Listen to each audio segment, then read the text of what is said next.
Hello viewers, in the previous lecture we discussed surface tension part 1, theory part 1, and now we are going to discuss this theory part 2. That is, in the previous part, theory part 1 of the surface tension, we discussed the first 3 points, content sheet of that. Now we are going to discuss these two, that is angle of contact and capillary rise method.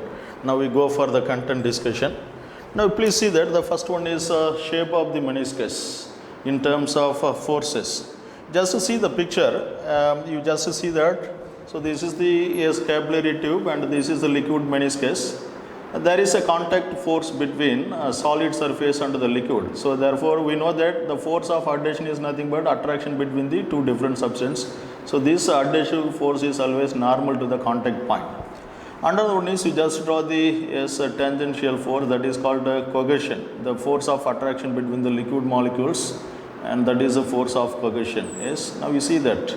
So in this case, suppose what is the condition for concave meniscus? What is the condition for concave meniscus means? You just see that the FC is always making 45 degree with the vertical. So condition for concave meniscus in terms of force, that is given by F adhesion is less than, you just see that, F adhesion is greater than FC by root 2. So FA is equal to, adhesion is equal to FC by root 2, or in terms of angle we can say that theta C, that is less than 90 degree. That is called angle of contact we are going to discuss. Now in the case of horizontal meniscus, in the case of horizontal meniscus, now we see that for horizontal meniscus we can say that for horizontal meniscus. So this is the case, this is the capillary tube and F adhesive is there, and this is the direction of F cohesion. So this resultant force, so let Fr be the resultant force between these two. So this is the F resultant, which makes the 90 degree or vertical. So this case theta C equal to 90 degree. Now you please see that in this case what is the condition for a plane meniscus? For plane meniscus what is the condition is? Just take this, FC greater than is over, therefore next is equal, therefore FC by root 2, or another condition theta C may be 90 degree. Yes. The next one is third meniscus is, so that is a convex meniscus. Convex meniscus. In this case you just see that greater than condition is over, equal is over, now next is less than that. So FC by root 2, the adhesive force is less than FC by root 2, or theta C, just see that it should be greater than 90 degree, just opposite of this condition. So in this case the meniscus will be looks like this, convex meniscus.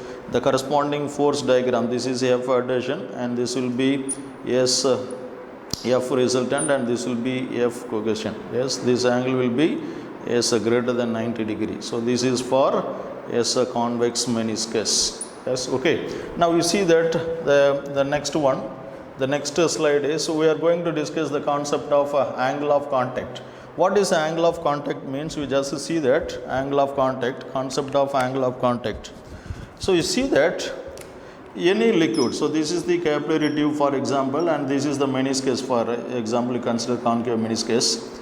The tangent drawn, this is the tangent drawn in the liquid side, and this is the portion of the solid, that means the surface of the tube, capillary tube inside the liquid. So this is the solid surface inside the liquid.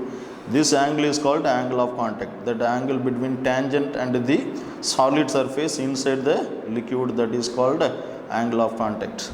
So as we said here, when theta, angle of contact is less than 90 degree, the shape is concave, and equal to 90 degree, that will be a plane surface, and greater than 90 degree, that will be a convex meniscus. Just to see the second picture of the same slide, this is the called phenomenon of a capillary rise. That means whenever a narrow tube placed inside any liquid, there may be a rise of liquid or fall of liquid. If the angle of contact is less than 90 degree, there is a rise of liquid. When the angle of contact is greater than 90 degree, there is a fall of liquid when compared to the free surface of this. Okay, so next, that generally this phenomenon is called capillary rise. Why the capillary rise takes place means because of the property of the liquid called surface tension. Now you go for the next one. So now you see that how to find the height of the capillary rise, how much height the liquid is raised in this. You just see the diagram here. So this is the diagram where the liquid is raised in that. So this is the portion where the liquid is raised to an height h. So this height of the capillary is obtained by two methods. One is called force balance method and another one is pressure balance method. So now we are going to discuss pressure balance method. Now we see that height of capillary. So height of capillary rise by pressure balance method, so plus pressure balance method. Many students need some help in this point, so that's why we are going to derive the expression instead of giving the direct results for MCQ point of view. So therefore you just see that 2 points are there. So A is there, B is there. Since according to Pascal's law, when the liquids are having same level, their pressure also same, therefore I can write that. So PA is equal to PB. But the point A is in direct contact with the free surface of the liquid, therefore that pressure is nothing but P atmosphere, pressure at A.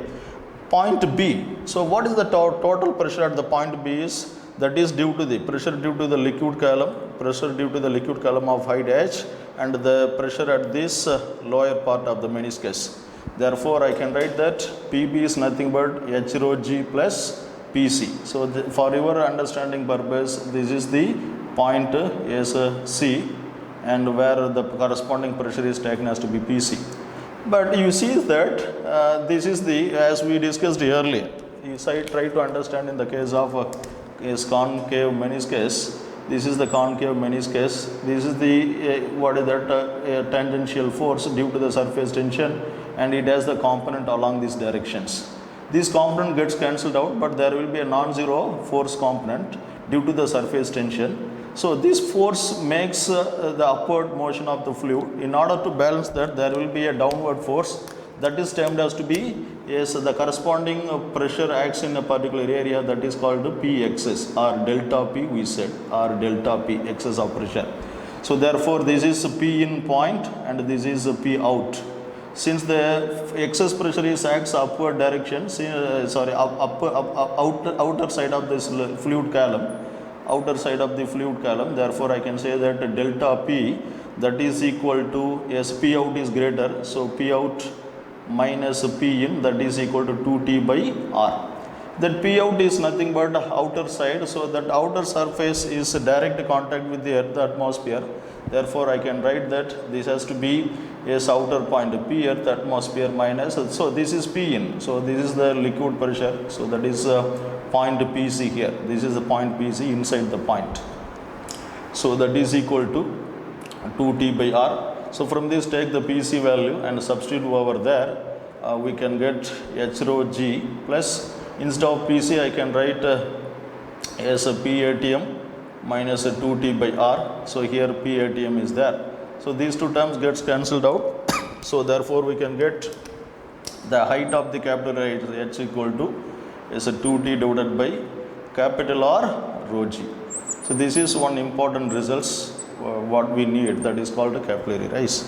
But at the same time, what is the capital R means? You just see this picture. I can explain that picture also here to get the clear understanding. Now you just see that this is the meniscus, and this is the capillary tube, and this is the tangent what we drawn, and the corresponding angle is called theta c. Now you extend this angle, and so this is also theta c. Now what is this curvature means? This is a part of an imaginary sphere, so that sphere may have the center. So this is the center, say this is point O, the corresponding radius has to be R. This is capital R. This capital R is called the radius of the curvature. But this is the axis of the tube, capillary tube, and this distance is radius of the capillary tube. So this is theta c. This is the tangent for this radius. So the total angle is 90 degrees. So this is theta c, means this angle should be a 90 minus theta c. Obviously this angle is theta c. So from this I can say that O dash Q, and this right angle triangle we can get that, in this right angle triangle we can get that yes O and O dash, this is Q is there. This is the radius of the capillary tube, this is radius of the curvature, this angle is theta c. From this I can say that cos theta c, that is equal to small r by capital R. So I can replace this capital R from here, therefore R is equal to small r by cos theta c. So this R is used here to replace that capital R. So therefore I can get that 2t cos theta c divided by small r rho g. So this is the another expression for capillary rise. So this is the equations or results what we obtained in terms of by the method of pressure balance. The same expression can also obtain by using a force balance method. So just to see this diagram, this is the tangential direction, the surface tension is x, this is the angle of contact. So just to resolve, that has to be a component, and this will be a horizontal component t sin theta, and similarly at this point of contact also t sin theta, they are equal and opposite, gets cancelled out. Therefore the net force acts in the upward direction is 2t cos theta. This is t cos theta, here also t cos theta. Therefore the total force acts at a particular point is 2t cos theta. So the second method what I am going to discuss is called force balance method. So that is for second method what I am going to discuss is a force balance method. Force balance method. So in this case we just see that this is the three-dimensional view of the meniscus, which will be act like a hemisphere. So therefore we can draw the diagram here.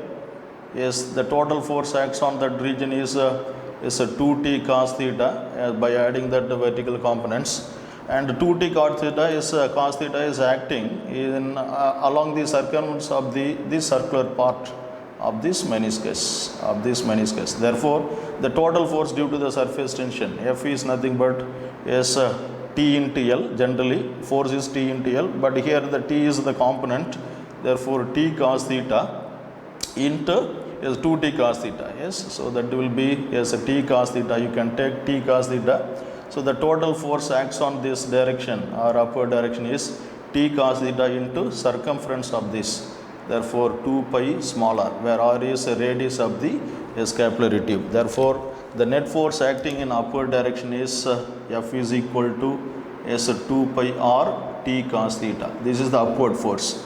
The weight of the liquid in this cylindrical portion, so this is the capillary tube and this is the container height, this is the height of the capillary H. So we consider this cylindrical part.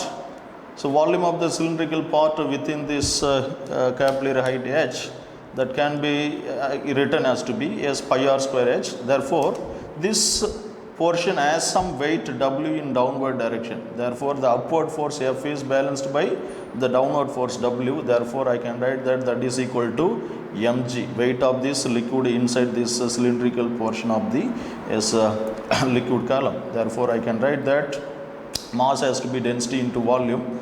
Therefore 2 pi r T cos theta, that is equal to mass can be written as density into volume. Volume is nothing but pi r square into H. So therefore pi r square into H, volume of this portion of the cylindrical part into G. So therefore by simplifying this we can get that again H equal to 2t cos theta c divided by small r into rho into G. So this is the expression what we get as in the previous pressure balance method. But you carefully see this diagram, here yes, we are considering only the volume of the liquid only inside this cylindrical part, but carefully see that this portion also is having some volume of the liquid. So if you are considering this volume, so this is the, you just see this diagram, up to this volume of the liquid only we are consider, but there is certain amount of volume of the liquid is there. So this part also having some amount of liquid. If you are considering that volume also, then we can get that some correction term. So therefore including that correction term, we can write H is equal to 2t cos theta divided by r rho g minus small r by 3. So try to understand, students, small r is radius of the capillary tube, whereas capital R is radius of the curvature. So this is the derivation of the height of the capillary. Depends on the cos theta value. This cos theta is nothing but angle of contact as a theta c. If cos theta is less than 90, then this wall will be a positive, therefore h will be positive, then there is a rise of a liquid. Suppose cos theta is negative, that is greater than 90 degree, cos theta will be negative, therefore h has negative sign, that is called a fall of liquid. So this is the explanation about the capillary rise by pressure balance method and the force balance method. And now you please go for the another slide. Another one. So now we see that another one. So these are the diagrams for the pressure balance. Now we are in the last part of the discussion. Now you please see that Zurin's formula. What Zurin's formula says is, just see that what Zurin's formula says, where you just take this expression either 2t by capital R rho g or 2t cos theta c by small r rho g. If at surface tension, density g, everything is constant, we can say that h is proportional to 1 by r. Similarly, theta, t, r, rho g are constant, then we can say h is inversely proportional to small r. Therefore, I can write that by keeping the term either t, rho, g as constant, I can say that h is inversely proportional to capital R, or by considering the term that is t, theta, the angle of contact, rho, g as constant, then I can take that h is inversely proportional to small r. And this result is called Zurin's formula. Therefore, h into capital R equal to constant, or h into small r, that is equal to constant. This is called Zurin's formula. So that is the expression that also given in this diagram. But you see that second one. So what is the meaning of the second diagram is, you just see that second diagram. Just to see that second diagram. In this second diagram, this is the position of the capillary tube in the vertical direction, but the same tube is inclined. Whatever may be the position of the capillary tube, the vertical height h is remains constant. Therefore, I can draw the diagram here. So this is the height of the vertical tube. So this is the height with respect to this free surface of the liquid, So this is the free surface, so h is this one. So this is the liquid S. Suppose the same tube is inclined. So now the shape may be changed inside this liquid column. So you just see that this is the tube, inclined tube. That the length of this liquid column inside the tube will change. But anyway, their vertical height remains constant. This position and this position remains constant. Let us consider alpha be the angle. Of this inclined capillary tube with respect to vertical, then it forms one right angle. Therefore, I can write here. So this is the right angle what we get. This is L and this is alpha, this is H.